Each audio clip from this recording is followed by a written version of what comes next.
ರಾಜ್ಯದಲ್ಲಿ ಕುರ್ಚಿ ಕದನ ಬೆನ್ನಲ್ಲೇ ಒಂದು ದಿನ ಮುಂಚಿತವಾಗಿಯೇ ದೆಹಲಿಗೆ ಡಿಸಿಎಂ ಡಿಕೆಶಿ ಹೋಗಲಿದ್ದಾರೆ. ಸಂಜೆ 7 ಗಂಟೆಗೆ ದೆಹಲಿಗೆ ಡಿಕೆಶಿ ಪ್ರಯಾಣ ಬೆಳೆಸಲಿದ್ದು ಹೈಕಮಾಂಡ್ ಮಟ್ಟದಲ್ಲೇ ಲಾಬಿ ಮಾಡಲು ಡಿಕೆ ಬ್ರದರ್ಸ್ ಮುಂದಾಗಿದ್ದಾರೆ. ನಾಳೆ ಮತ್ತು ನಾಡಿದ್ದು ಹೈಕಮಾಂಡ್ ಮಟ್ಟದಲ್ಲಿ ಮಹತ್ವದ ಸಭೆ ನಡೆಯಲಿದೆ. ಹೀಗಾಗಿ ಈಗಾಗಲೇ ದೆಹಲಿಗೆ ಡಿಕೆ ಸುರೇಶ್ ತೆರಳಿದ್ದು, ಈಗ ಡಿಕೆಶಿ ಕೂಡ ದೆಹಲಿಗೆ ತೆರಳಲಿದ್ದು ಸಭೆಗೂ ಮುನ್ನವೇ ಸೋನಿಯಾ ಗಾಂಧಿಯನ್ನ ಭೇಟಿಯಾಗಿ ಚರ್ಚೆ ಮಾಡುವ ಸಾಧ್ಯತೆ ಇದೆ.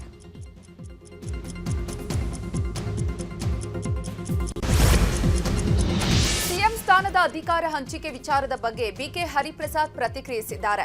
ನಾಯಕತ್ವದ ಗೊಂದಲವನ್ನ ಕಾಂಗ್ರೆಸ್ ಹೈಕಮಾಂಡ್ ಶೀಘ್ರದಲ್ಲೇ ಬಗೆಹರಿಸುತ್ತೆ. ಎಲ್ಲಾ ವಿಚಾರವೂ ಸಹ ಕಾಂಗ್ರೆಸ್ ಹೈಕಮಾಂಡ್ ಗಮನಕ್ಕೆ ಬಂದಿದೆ. ರಾಜ್ಯದ ನಾಯಕತ್ವ ಸಮಸ್ಯೆಯನ್ನ ರಾಹುಲ್ ಗಾಂಧಿ ಹಾಗೂ ಮಲ್ಲಿಕಾರ್ಜುನ ಖರ್ಗೆ ಬಗೆಹರಿಸುತ್ತಾರೆ. ದೆಹಲಿಯ ಹೈಕಮಾಂಡ್ ಮುಂದೆ ಯಾವುದೇ ಪೆರೇಡ್ ಇಲ್ಲ, ಏನೂ ಇಲ್ಲ ಅಂದಿದ್ದಾರೆ. ಇನ್ನು ಇದೇ ವಿಚಾರವಾಗಿ ಸಚಿವ ಕೃಷ್ಣ ಬೈರೇಗೌಡ, ಬೇಳೂರು ಗೋಪಾಲಕೃಷ್ಣ ಕೂಡ ಪ್ರತಿಕ್ರಿಯಿಸಿದ್ದಾರೆ. ಸರ್ಕಾರ ಆದಷ್ಟು ಬೇಗ ಶೀಘ್ರವಾಗಿ ಹೈಕಮಾಂಡ್ ಈ ಗೊಂದಲಗಳಿಗೆಲ್ಲ ತೆರೆ ಎಳೆಯುತ್ತೆ. ಅದು ಡೇಟ್ ಎಲ್ಲ ಕೊಡೋಕ್ಕೆ ನಾಟ್ ಎ ಕಾಂಪಿಟೆಂಟ್ ಅಥಾರಿಟಿ. ಆದಷ್ಟು ಬೇಗ ಎಲ್ಲ ವಿಚಾರವೂ ಸಹ ಹೈಕಮಾಂಡ್ ಗಮನಕ್ಕೆ ಬಂದಿದೆ. ಮಾನ್ಯ ಆಲ್ ಇಂಡಿಯಾ ಕಾಂಗ್ರೆಸ್ ಕಮಿಟಿಯ ಅಧ್ಯಕ್ಷರಾದ ಸನ್ಮಾನ್ಯ ಮಲ್ಲಿಕಾರ್ಜುನ ಖರ್ಗೆ ಸಾಹೇಬರು, ನಮ್ಮ leader of opposition Rahul Gandhi ಅವರು ಈ ಸಮಸ್ಯೆಗಳಿಗೆ ಪರಿಹಾರವನ್ನು ಹುಡುಕಿದ್ದಾರೆ. ಏನಿಲ್ಲ, ನಮ್ಮ ಸರ್ಕಾರ ಜನಪರವಾಗಿ ಕೆಲಸ ಮಾಡ್ತಾ ಇದೆ. ಬೇರೆಯವರು ಯಾರು ಏನ್ ಮಾತಾಡ್ತಾರೆ, ಮಾಧ್ಯಮದವ್ರು ಏನ್ ಮಾತಾಡ್ತಾರೆ, ಅದು ಅವರೆಲ್ಲ ಅವರಿಗೆ ಸ್ವಾತಂತ್ರ್ಯ. ಸರ್ಕಾರ ನಾವು ಜನಪರವಾಗಿ ಕೆಲಸ ಮಾಡಬೇಕು, ಕೆಲಸವನ್ನ ಮುಂದುವರಿಸಿದ್ದೇವೆ. ಇವತ್ತು ವಾಸ್ತವಕ್ಕಿಂತ ಮೀರಿ ಅತಿಶಯೋಕ್ತಿಯ ಚರ್ಚೆಗಳು ಮಾಧ್ಯಮದಲ್ಲೂ ನಡೀತಾ ಇದೆ. ಮಾಧ್ಯಮವನ್ನ ನೋಡಿಕೊಂಡು ಜನಗಳು ಕೂಡ ಅವಶ್ಯ ಅಲ್ಲಿ ವಾಸ್ತವಕ್ಕಿಂತ ಮೀರಿದಂತಹ ಚರ್ಚೆಗಳು ಆಗ್ತಾ ಇದ್ದಾವೆ. ಆದ್ರೆ ಸಾರ್ವಜನಿಕ ಜೀವನದಲ್ಲಿ ನಾವು ನಮ್ ಕೆಲಸ ಮಾಡ್ಬೋದು. ಈಗ ಇನ್ನೊಬ್ರು ಇದೆಲ್ಲ ಚರ್ಚೆ, ನನ್ನ ಅಭಿಪ್ರಾಯದಲ್ಲಿ ಇಷ್ಟು ಮಟ್ಟದ ಚರ್ಚೆ ಅನಾವಶ್ಯಕ ಆಗ್ಬೇಕು. ಯಾಕೆ ಮಾಡಲ್ಲ, ಯಾಕೆ ಮಾಡಿ, ಯಾಕೆ ಇದು ಮಾಡ್ತೀರಿ ಅಲ್ವಾ? ನಿಮ್ಮ ಯಾವುದೋ ಗೊಂದಲಕ್ಕೋಸ್ಕರ ಪಾಪ ಯಾರೋ ಮಂತ್ರಿಗೆ ಆಗ್ಬೇಕು ಅನ್ನೋ ಕನಸು ಕಾಣುವಂಥ ನನ್ನಂಥವರಿಗೆ ಒಂದು ಸ್ವಲ್ಪ ಅವಕಾಶ ಸಿಗುತ್ತೆ. ಅದನ್ನ ಯಾಕೆ ನೀವು ಹಾಳು ಮಾಡ್ತೀರಿ? ಅದನ್ನು ಅವಕಾಶ ಮಾಡಿಕೊಡ್ರಿ ಅಂತ ಹೇಳ್ಬೋದು. ಎರಡೂ ಆಗಲಿ, ಏನಾಗಬೇಕು ನಂಗೆ ಗೊತ್ತಿಲ್ಲ. ಯಾರು ಮಾಡ್ತಾರೆ ಮಾಡಲಿ, ಅವ್ರು ನಾವೇ ಬೇಡ ಅನ್ನೋದಲ್ಲ. ಈಗ ಹೈಕಮಾಂಡ್ ಯಾರು ತೀರ್ಮಾನ ಮಾಡ್ತಾರೆ, ನೀವು ತೀರ್ಮಾನ ಮಾಡಿ, ಆದಷ್ಟು ಬೇಗ ಮುಗಿಸಿ. ಮಾಡ್ತಿರೋ ಇಲ್ಲ, ಕರೆಕ್ಟಾಗಿ ಒಂದು ಖಡಕ್ಕಾಗಿ ಒಂದು ಡಿಸಿಷನ್ ಕೊಡಿ. ಇಲ್ಲ ಅಂದರೆ ಪಕ್ಷಕ್ಕೆ ನಷ್ಟ ಆಗುತ್ತೆ, ಕಾರ್ಯಕರ್ತರಿಗೆ ನಷ್ಟ ಆಗುತ್ತೆ. ವಿರೋಧ ಪಕ್ಷದವ್ರು ಬಾಯಿ ಕಳ್ಕೊಂಡು ಕೂತಿದ್ದಾರೆ, ಏನಾದ್ರು ಒಂದು ಉತ್ತರ ಕೊಡಬೇಕು, ಅವ್ರಿಗೆ ಬೇಕಾಗಿದೆ. ಅದರಿಂದ ಅವ್ರಿಗೆ ಆಹಾರ ಆಗೋದು ಬೇಡ. ಆದಷ್ಟು ಬೇಗ ಹೈಕಮಾಂಡ್ ನಿರ್ಧಾರ ಮಾಡಬೇಕಂತ ನಂದೊಂದು ವಾದ. ಕುರ್ಚಿ ಫೈಟ್ ಬೆನ್ನಲ್ಲೇ ಸಿಎಂ ಪರವಾಗಿ ಅಹಿಂದ ವೇದಿಕೆ ಸಜ್ಜಾಗಿದೆ. ಸಿದ್ದರಾಮಯ್ಯ ಅವರನ್ನ ಸಿಎಂ ಪಟ್ಟದಿಂದ ಇಳಿಸದಂತೆ ವಿಭಾಗವಾರು ಸಭೆ, ಪಾದಯಾತ್ರೆಗೆ ತೀರ್ಮಾನ ಮಾಡಲಾಗಿದೆ. ಈ ಬಗ್ಗೆ ರಾಷ್ಟ್ರೀಯ ಅಹಿಂದ ಸಂಘಟನೆ ರಾಜ್ಯಾಧ್ಯಕ್ಷ ಮುತ್ತಣ್ಣ ಶಿವಳ್ಳಿ ಮಾಹಿತಿ ನೀಡಿದ್ದು, ಸಿದ್ದರಾಮಯ್ಯ ನಾಯಕತ್ವದಲ್ಲಿ ಕಾಂಗ್ರೆಸ್ ಅಧಿಕಾರಕ್ಕೆ ಬಂದಿದೆ. 90% ಅಹಿಂದ ವರ್ಗ ಸಿದ್ದರಾಮಯ್ಯ ಅವರನ್ನ ಬೆಂಬಲಿಸಿದೆ. ಸಿದ್ದರಾಮಯ್ಯ ಅವರನ್ನ ಕೆಳಗಿಳಿಸಿದ್ರೆ ಕಾಂಗ್ರೆಸ್ ಸರ್ವನಾಶವಾಗುತ್ತೆ. ಸಿದ್ದರಾಮಯ್ಯ ಅವರು 5 ವರ್ಷ ಸಿಎಂ ಆಗಿರಲಿ, 2028ರ ನಂತರ ಬೇಕಿದ್ರೆ ಡಿಕೆಶಿ ಸಿಎಂ ಆಗಲಿ ಅಂತ ಹೇಳಿದ್ದಾರೆ. ರಾಜ್ಯದ ಮುಖ್ಯಮಂತ್ರಿಗಳಾದಂಥ ಸಮಾಜವಾದಿ ನಾಯಕರು, ಅಹಿಂದ ನೇತಾರರಾದಂಥ ಸನ್ಮಾನ್ಯ ಸಿದ್ದರಾಮಯ್ಯನವರು ಸಂಪೂರ್ಣವಾಗಿ ಬಹುಮತ ತಗೊಂಡು ಬರುವುದರ ಮುಖಾಂತರ ಈ ರಾಜ್ಯದಲ್ಲಿ ಮುಖ್ಯಮಂತ್ರಿ ಆಗಿದ್ದಾರೆ. ನಾನು ಕಾಂಗ್ರೆಸ್ ಪಕ್ಷದ ವರಿಷ್ಠರಿಗೆ ನಾನು ಒಂದು ಕಿವಿಮಾತು ಹೇಳೋಕ್ಕೆ ಇಷ್ಟಪಡ್ತಾ ಇದ್ದೇನೆ. ಏನಪ್ಪ ಅಂತಂದರೆ, ಸಿದ್ದರಾಮಯ್ಯನವರ ನಾಯಕತ್ವದಲ್ಲಿ ಮತ್ತು ಸನ್ಮಾನ್ಯ ಡಿ ಕೆ ಶಿವಕುಮಾರ್ ಸರ್ ನಾಯಕತ್ವದಲ್ಲಿ ಕಾಂಗ್ರೆಸ್ ಪಕ್ಷವನ್ನು ಅಧಿಕಾರಕ್ಕೆ ತರಬೇಕಾದ್ರೆ 5 ವರ್ಗದ ಜನರು 90% ಮತದಾರರು ಕಾಂಗ್ರೆಸ್ ಪಕ್ಷಕ್ಕೆ ವೋಟ್ ಹಾಕೋದ್ರ ಮುಖಾಂತರ ಕಾಂಗ್ರೆಸ್ ಪಕ್ಷವನ್ನು ನಿಚ್ಚಳ ಬಹುಮತದೊಂದಿಗೆ ಇಲ್ಲಿ ಅಧಿಕಾರಕ್ಕೆ ತಂದಿದ್ದಾರೆ. ಸಿದ್ದರಾಮಯ್ಯನವ್ರನ್ನ ಮುಖ್ಯಮಂತ್ರಿಗಳನ್ನಾಗಿ ಮಾಡಿದ್ದಾರೆ. ಸಿದ್ದರಾಮಯ್ಯನವ್ರನ್ನ ನೀವೇನಾದರೂ ಬದಲಾವಣೆ ಮಾಡಿದ್ದಕ್ಕಾದ್ರೆ ಮುಂಬರುವ ದಿನಗಳಲ್ಲಿ ಏನು ಜಿಲ್ಲಾ ಪಂಚಾಯತ್ ಚುನಾವಣೆ ಇರ್ಬೋದು, ತಾಲೂಕ್ ಪಂಚಾಯತ್ ಇರ್ಬೋದು, ಪುರಸಭೆ ಚುನಾವಣೆ ಮೇಲೆ ಕೂಡ ದೊಡ್ಡ ಪರಿಣಾಮ ಬೀರ್ತೈತೆ. ಅದು ಈ ರಾಜ್ಯದಲ್ಲಿ ಬೀದಿಗಳದ್ದು ನಾವು ಕೂಡ ಪ್ರತಿ ಜಿಲ್ಲೆ, ಪ್ರತಿ ತಾಲೂಕಿನಲ್ಲಿ ಕೂಡ ನಾವು ಹೋರಾಟವನ್ನು ಮಾಡ್ತೇವೆ. ಒಬ್ಬ ಅಹಿಂದ ನಾಯಕನಿಗೆ ಕುರ್ಚಿ ಫೈಟ್ ಬೆನ್ನಲ್ಲೇ ಡಿಸಿಎಂ ಡಿಕೆಶಿ ನಿವಾಸಕ್ಕೆ ನಂಜಾವಧೂತ ಸ್ವಾಮೀಜಿ ಭೇಟಿ ನೀಡಿ ಡಿಕೆಶಿಗೆ ಬೆಂಬಲ ಸೂಚಿಸಿದ್ದಾರೆ. ಬಳಿಕ ನ್ಯೂಸ್ 18 ಜೊತೆ ಮಾತನಾಡಿದ ನಂಜಾವಧೂತ ಸ್ವಾಮೀಜಿ, ಡಿಕೆ ಶಿವಕುಮಾರ್ ಕೂಡ ಅಹಿಂದ ನಾಯಕರಲ್ವಾ, ಡಿಕೆಶಿಗೆ ಯಾಕೆ ಹಿನ್ನಡೆಯಾಗುತ್ತೆ? ಸಿದ್ದರಾಮಯ್ಯ ಮುಂದಾಳತ್ವದಲ್ಲೇ ಡಿಕೆಶಿಯನ್ನ ಸಿಎಂ ಮಾಡಬೇಕು. ಕೊಟ್ಟ ಮಾತಿನಂತೆ ಹೈಕಮಾಂಡ್ ಸಿದ್ದರಾಮಯ್ಯ ನಡೆಯಬೇಕು ಅಂತ ಹೇಳಿದ್ದಾರೆ.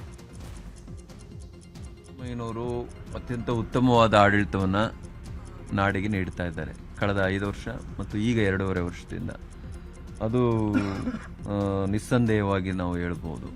ಆದರೆ ಅವರ ಪಕ್ಷದ ಹಿರಿಯರು ಕೊಟ್ಟಂಥ ಮಾತನ್ನು ಉಳಿಸ್ಕೊಳ್ಳಿ, ಶಿವಕುಮಾರ್ಗೂ ಒಂದು ಅವಕಾಶ ಮಾಡಿಕೊಡ್ಲಿ.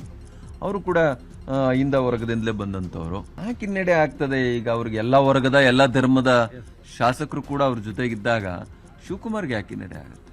ಶಿವಕುಮಾರ್ಗೆ ಹಿನ್ನಡೆ ಆಗಲ್ಲ. ಹಿರಿಯರಾದ ಸಿದ್ದರಾಮಯ್ಯನವರು ಅವರ ನೇತೃತ್ವ ಮುಖಂಡತ್ವದಲ್ಲೇ ಇವ್ರಿಗೆ ಅವಕಾಶ ಆಗಬೇಕು ಅಂತೇಳಿ ನಾವು ಬಯಸ್ತೇವೆ. ಅವರ ಪಕ್ಷದ ಹಿರಿಯರು ಹೈಕಮಾಂಡ್ ಏನಿದೆ ಕೊಟ್ಟ ಮಾತನ್ನು ಉಳಿಸ್ಕೊಳ್ತಾರೆ ಅನ್ನೋಂಥ ನಂಬಿಕೆ ಇದೆ. ಕೆಎಚ್ ಮುನಿಯಪ್ಪ ನಿವಾಸಕ್ಕೆ ಬಿಕೆ ಹರಿಪ್ರಸಾದ್ ಭೇಟಿ ನೀಡಿದ್ದಾರೆ. ಸಿಎಂ ಬಣದಿಂದ ಅಂತರ ಕಾಯ್ದುಕೊಂಡಿರುವ ಮುನಿಯಪ್ಪ ಜೊತೆ ಬಿಕೆ ಹರಿಪ್ರಸಾದ್ ಮಾತುಕತೆ ನಡೆಸಿದ್ದಾರೆ.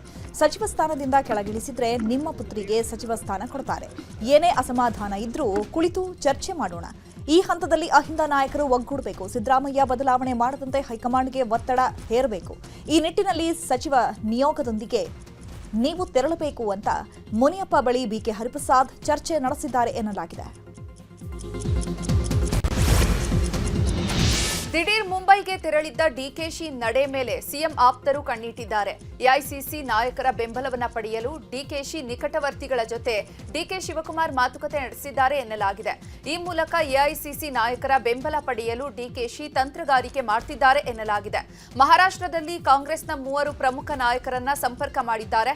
ಕಾಂಗ್ರೆಸ್ ವರ್ಕಿಂಗ್ ಕಮಿಟಿ ಸದಸ್ಯರಾಗಿರುವಂತಹ ಗುರುದೀಪ್ ಸಿಂಗ್ ಸಪ್ಪಲ್, ಮಹಾರಾಷ್ಟ್ರ ವಿಪಕ್ಷ ನಾಯಕ ಅಜಯ್ ವಡ್ಡೆಟ್ಟಿವಾರ್ ಮತ್ತು ಸಿಡಬ್ಲ್ಯೂಸಿ ಸದಸ್ಯ ಬಾಳಾಸಾಹೇಬ್ ಥೋರಟ್ ಅವರನ್ನ ಸಂಪರ್ಕ ಮಾಡಿ ತಮ್ಮ ಪರ ಮಾತನಾಡುವಂತೆ ಚರ್ಚೆ ನಡೆಸಿದ್ದಾರೆ ಎನ್ನಲಾಗಿದೆ.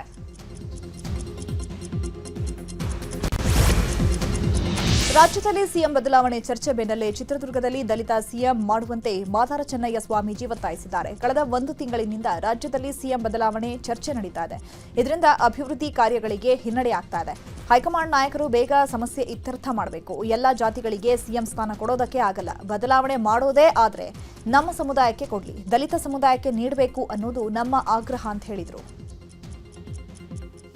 ಈಗ ಕಳೆದ ಹಲವಾರು ತಿಂಗಳುಗಳಿಂದ ಮುಖ್ಯಮಂತ್ರಿ ಸ್ಥಾನದ ಬಗ್ಗೆ ಚರ್ಚೆಯನ್ನು ಆರಂಭ ಆಯಿತು. ಸೊ ಅಲ್ಲಿಂದ ಇಲ್ಲಿವರೆಗೂ ರಾಜ್ಯ ಸರ್ಕಾರ ಎಷ್ಟೇ ಅಭಿವೃದ್ಧಿ ಕೆಲಸ ಕಾರ್ಯಗಳನ್ನು ಮಾಡಿದರೂ ಕೂಡ ಜನರ ದೃಷ್ಟಿಯಲ್ಲಿ ಭಾಳ ಅಭಿವೃದ್ಧಿಗೆ ಹಿನ್ನಡೆ ಆಗ್ತಿದೆ. ಹೈಕಮಾಂಡ್ ಅವರು ಬೇಗ ಇದನ್ನು ಒಂದು ಇತ್ಯರ್ಥಗೊಳಿಸಿ ರಾಜ್ಯದ ಅಭಿವೃದ್ಧಿಗೆ ಒಂದು ಸುಗಮ ದಾರಿಗೆ ಅವಕಾಶ ಮಾಡಿಕೊಡ್ಬೇಕನ್ನೋಂಥದ್ದು ನಮ್ಮದೊಂದು ಅಭಿಪ್ರಾಯ ಇದೆ. ಎಲ್ಲ ಸಮುದಾಯಗಳಿಗೂ ಕೂಡ ಮುಖ್ಯಮಂತ್ರಿ ಸ್ಥಾನವನ್ನು ಕೊಡಲಿಕ್ಕೆ ಸಾಧ್ಯ ಆಗೋದಿಲ್ಲ. ಹಾಗೇನಾದರೂ ಬದಲಾವಣೆ ಆಗುತ್ತೆ ಅನ್ನೋದಾದರೆ ಆ ಕಾರಣದಿಂದ ಅಂಥದ್ದೊಂದು ಅವಕಾಶ ಬಂದೇ ನಮ್ಮ ಸಮುದಾಯಗಳಿಗೂ ಕೊಡಬೇಕು ಅನ್ನುವಂಥದ್ದು. ಮುಖ್ಯಮಂತ್ರಿ ಸ್ಥಾನದಲ್ಲಿ ಸಿದ್ದರಾಮಯ್ಯನವರು ಮುಂದುವರೆದಿದ್ದಾರೆ. ಅವರನ್ನು ಕೆಳಗಿಳಿಸಿ ನಮ್ಮ ದಲಿತ ಸಮುದಾಯಕ್ಕೆ ಕೊಡಿ ಅಂತೇಳಿ ಹೇಳೋದಕ್ಕೆ ಆಗೋದಿಲ್ಲ. ಈಗ ಅವರು ಮುಂದುವರೆದ್ರೆ ಯಾರ್ದು ಕೂಡ ಪ್ರಶ್ನೆ ಬರೋದಿಲ್ಲ. ಅಲ್ಲಿ ಅವರ ಕೆಳಗಿಳಿದ್ರೆ ದಲಿತ ಸಮುದಾಯಕ್ಕೂ ಕೊಡಿ ಅನ್ನುವಂಥದ್ದು ನಮ್ಮ ಸಮುದಾಯದಲ್ಲೂ ಒಂದು ಭಾಳ ದೊಡ್ಡ ಬೇಡಿಕೆ ಇದೆ. ನಮ್ಮ ಸಮುದಾಯದಲ್ಲಿ ಹಲವಾರು ನಾಯಕರಿದ್ದಾರೆ. ಮಲ್ಲಿಕಾರ್ಜುನ್ ಖರ್ಗೆ ಇದ್ದಾರೆ, ಪರಮೇಶ್ವರ್ ಅವರಿದ್ದಾರೆ, ಮುನಿಯಪ್ಪನವರು ಇದ್ದಾರೆ. ಸೊ ಅಷ್ಟರ ಮಧ್ಯೆ ಪಕ್ಷವನ್ನು ಮುನ್ನಡೆಸ್ಕೊಂಡು ಬಂದಿರುವಂಥ ಡಿ ಕೆ ಶಿವಕುಮಾರ್ ಅವರು ಕೂಡ ಅವ್ರದ್ದು ಏನು ಮಾಧ್ಯಮಗಳಲ್ಲಿ ನೋಡ್ತಾ ಇದ್ವಿ, ಈ ಮಾತು ಕತೆ ನಡೆದಿದೆ ಹಾಗೆ ಹೀಗೆ ಅಂತೇಳಿ. ಅದೇನು ನಮ್ಗೆ ಗೊತ್ತಿಲ್ಲ. ಹಾಗೇನಾದರೂ ಆಗಿದ್ರೆ ಅವ್ರಿಗೂ ಅವಕಾಶ ಕೊಟ್ಟರೆ ಅದು ತಪ್ಪಲ್ಲ. ಅವ್ರಿಗೂ ಕೂಡ ಒಂದು ತುಮಕೂರಿನಲ್ಲೂ ದಲಿತ ಮುಖ್ಯಮಂತ್ರಿ ಕೂಗು ಜೋರಾಗಿದೆ. ಪರಮೇಶ್ವರ್ಗೆ ಸಿಎಂ ಸ್ಥಾನ ನೀಡುವಂತೆ ಅರೆಬೆತ್ತಲೆ ಪ್ರತಿಭಟನೆ ನಡೆಸಲಾಗಿದೆ. ನಗರದ ಟೌನ್ ಹಾಲ್ನಲ್ಲಿ ದಲಿತ ಮುಖಂಡರಿಂದ ಪ್ರತಿಭಟನೆ ನಡೆಸಲಾಗಿದೆ. ಪರಮೇಶ್ವರ್ ಫೋಟೋ ಹಿಡಿದು ಘೋಷಣೆ ಕೂಗಿ ಪ್ರತಿಭಟನಾಕಾರರು ಆಗ್ರಹಿಸಿದ್ದಾರೆ.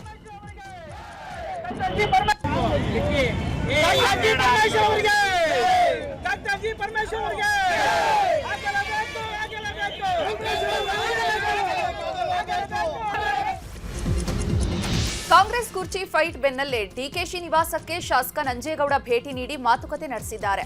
ಬಳಿಕ ಮಾಧ್ಯಮಗಳಿಗೆ ಮಾತನಾಡಿದ ಅವರು, ನಮ್ಮಲ್ಲಿ ಯಾವುದೇ ಗೊಂದಲ ಇಲ್ಲ. ಡಿಕೆಶಿ ಸಿಎಂ ಆದ್ರೆ ಓಕೆ, ಸಿದ್ದರಾಮಯ್ಯ ಸಿಎಂ ಆದ್ರೂ ಓಕೆ, ನಮ್ಗೆ ಯಾರಾದ್ರೂ ಓಕೆ. ಇದರಲ್ಲಿ ಯಾವುದೇ ಗೊಂದಲ ಇಲ್ಲ. ಆದಷ್ಟು ಬೇಗ ಇದಕ್ಕೆಲ್ಲ ಹೈಕಮಾಂಡ್ ಇತಿಶ್ರೀ ಹಾಡುತ್ತೆ ಅಂತ ಹೇಳಿದ್ದಾರೆ. ಇನ್ನು ಇದೇ ವಿಚಾರವಾಗಿ ಕೊತ್ತನೂರು ಮಂಜುನಾಥ್ ಕೂಡ ಪ್ರತಿಕ್ರಿಯಿಸಿದ್ದಾರೆ. ಹೈಕಮಾಂಡ್ ಏನ್ ತೀರ್ಮಾನ, ಸಿದ್ದರಾಮಯ್ಯ ಮುಂದುವರಿಲ್ಲ ಅಂದ್ರೂ ಓಕೆ, ಇಲ್ಲ ಅಂದ್ರೆ ಡಿ ಕೆ ಶಿವಕುಮಾರ್ ಅವ್ರು ನಾವು ಮಾತು ಕೊಟ್ಟಿದ್ವಿ ಮಾಡಬೇಕು ಅಂದ್ರೂ ಓಕೆ. ನಾನೊಬ್ಬ ಶಾಸಕ, ನಾವು MLAಗಳು ಏನು ಕೆಲಸ, ಸರ್ಕಾರ ಇದೆ, ನಮ್ಮ ಕ್ಷೇತ್ರ ಡೆವಲಪ್ಮೆಂಟ್ ಮಾಡ್ಕೊಬೇಕು ಅಲ್ವಾ. ಪರ ಆಗಿ ನಾವೇನಾಗಬೇಕು? ಕಾಂಗ್ರೆಸ್ ಪಾರ್ಟಿ ಅಲ್ವಾ ಇದು? ಇಲ್ಲ, ನಾವು ಕೂಡ ಬಯಸ್ತಾ ಇದೀವಿ ಎಲ್ಲ ಶಾಸಕರಲ್ಲಿ ಏನಂದ್ರೆ ಈ ಗೊಂದಲಕ್ಕೆ ಒಂದು ತೆರೆ ಎಳಿಬೇಕಾದ್ರೆ ಹೈಕಮಾಂಡ್ ನೇರವಾಗಿ ಹೈಕಮಾಂಡ್ ಜವಾಬ್ದಾರಿ ತಗೊಂಬೇಕಾದ್ರೆ ಪಾರ್ಟಿಗೆ ಡ್ಯಾಮೇಜ್ ಆಗ್ತದೆ. ಆದಷ್ಟು ಬೇಗನೆ ಇದನ್ನ ಉಪಮುಖ್ಯಮಂತ್ರಿ ಕೂಡ ಇಬ್ಬರು ಒಪ್ಕೊಂಡ್ರೆ ಹೈಕಮಾಂಡ್ ಏನ್ ತೀರ್ಮಾನ ಮಾಡಿದ್ರು ನಾವು ಬದ್ಧವಾಗಿದ್ದೀವಿ ಅಂತ ಹೇಳುವಾಗ ಹೈಕಮಾಂಡ್ ಆದಷ್ಟು ಬೇಗನೆ ಅವರು ಒಂದು ತೀರ್ಮಾನವನ್ನು ಕೊಡಬೇಕಾಗ್ತದೆ. ಅವಾಗ ಇದಕ್ಕೆ ತೆರೆ ಆಗ್ತದೆ.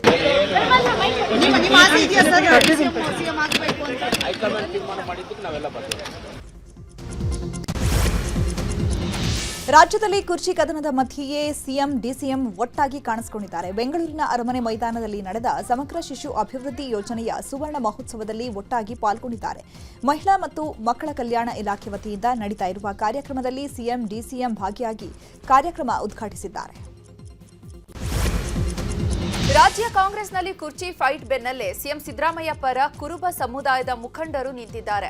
ಇಂದು ಸಿಎಂ ಪರವಾಗಿ ಕುರುಬ ಮುಖಂಡರು ಸಭೆ ನಡೆಸಿದ್ದು, ಸಿದ್ದರಾಮಯ್ಯರನ್ನ ಸಿಎಂ ಸ್ಥಾನದಿಂದ ಇಳಿಸಬಾರದು, ಒಂದು ವೇಳೆ ಇಳಿಸಿದ್ರೆ ಮುಂದಿನ ಚುನಾವಣೆಯಲ್ಲಿ ಕಾಂಗ್ರೆಸ್ ವಿರುದ್ಧ ಮತ ಹಾಕ್ತೇವೆ ಅಂತ ಎಚ್ಚರಿಕೆ ನೀಡಿದ್ದಾರೆ. ಇನ್ನು ಸಭೆ ಬಳಿಕ ಮಾತನಾಡಿದ ಕುರುಬ ಸಂಘದ ಅಧ್ಯಕ್ಷ ಮುನಿಯಪ್ಪ, ಜೈಲಿಗೆ ಹೋಗಿ ಬಂದವರು ಭ್ರಷ್ಟರನ್ನ ಸಿಎಂ ಮಾಡಲು ಹೊರಟಿದ್ದಾರೆ. ಸಿದ್ದರಾಮಯ್ಯ ಬದಲಿಗೆ ಹೈಕಮಾಂಡ್ ಕಾರಣವನ್ನ ಕೊಡಲಿ, ಒಂದು ವೇಳೆ ಸಿದ್ದರಾಮಯ್ಯರನ್ನ ಇಳಿಸಿದ್ರೆ ಕಾಂಗ್ರೆಸ್ನ ಬಹಿಷ್ಕಾರ ಮಾಡ್ತೇವೆ ಅಂದಿದ್ದಾರೆ. ಇನ್ನು ಇದೇ ವಿಚಾರವಾಗಿ ಕುರುಬ ಸಂಘದ ಕಾರ್ಯದರ್ಶಿ ಸೋಮಶೇಖರ್ ಕೂಡ ಪ್ರತಿಕ್ರಿಯಿಸಿದ್ದಾರೆ.